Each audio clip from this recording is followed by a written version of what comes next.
Hey everyone, Jillian Idle here from Fox 4. Now we're out in Lehigh Acres today near a canal talking about decapitated goats. Now I'm joined by a resident. If you want to go ahead and introduce yourself, and then we'll hear the story about how you found these goats. My name's Todd Wright.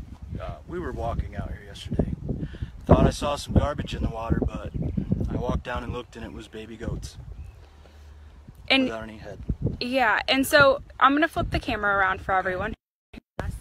And we'll talk more about this canal, but first, I understand, you have two goats yourself. So kind of tell us a little bit about your two goats. Yeah.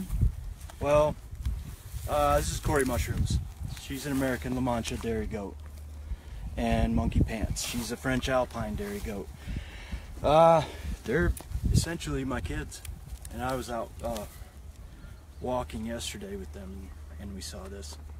And so I'm going to show the viewers, I'm not going to show them everything, but kind of so they can get an idea. So down in this canal is where you stumbled upon, but it was a little bit further up the canal.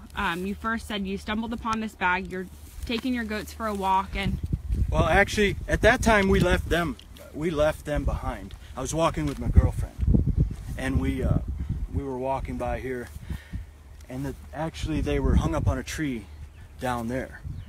And I guess because they're drifting down this direction northward, because they've since moved a little further.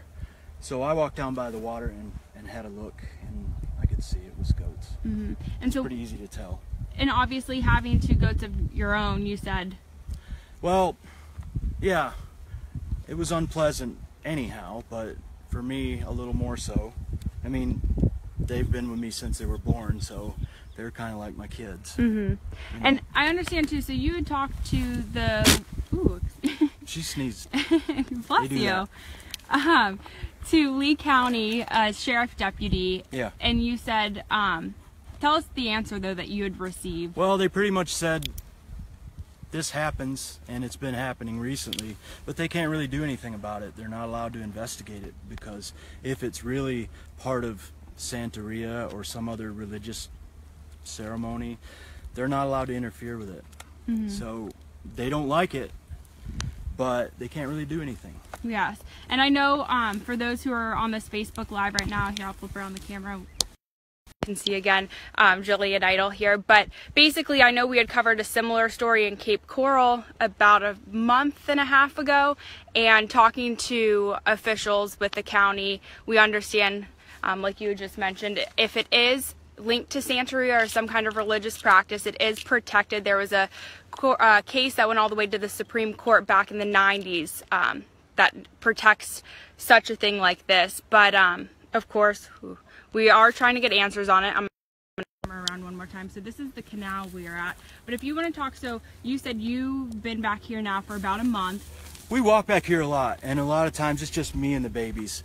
And we see a lot of things back here that are questionable, so this isn't really that much of a surprise. It's just a little harsh. Mm-hmm. You said you've seen cars back here. Yeah, there's junk cars and TVs and piles of garbage and construction waste and boats.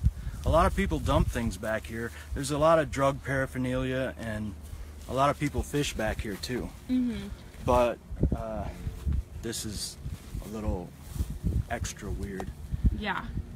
And so I know we're working to get answers on this today, but again, you've never come across animals like this. Not yet. Yeah. I don't want to again either. Mm-hmm. And you're afraid too it could pose some kind of health hazard. I mean, yeah, nothing's official yet right now, but yeah. You were saying that there was a pump house. Yeah, there's an engine running almost all the time there, and I don't know for sure, but I'm guessing it probably irrigates this grove over here and probably out of this canal. And even if that's not true, still, this is not safe. Mm-hmm. It can't be. I'm sure there's some agency that would want to investigate this, or at least be aware of it. Mm-hmm. I'll take them out if no one else does, but I didn't want to disturb them. Mm-hmm. Well, thank you so much. I'm going to flip it around. Again, Jillian Idle here from Fox 4. Now, we are working on this story. We're working to get answers from officials with the county and trying to figure out who could be responsible for this, but also if there's any kind of laws or anything that can be done to remove these, but also if it isn't a religious practice, what people can possibly be charged with, and also you know, if they've had an issue like this happening in Lehigh Acres, where we are right now, in recent weeks, or is this the first time they've heard of it. So of course we're going to continue to work on those questions and get answers for them, and we'll have the full story for you tonight on our newscast at 6, as well as on our Facebook page and our website, fox4now.com. So thanks for joining us on this Facebook Live, and we'll be sure to update you with any new details we receive coming up here later today. Thanks.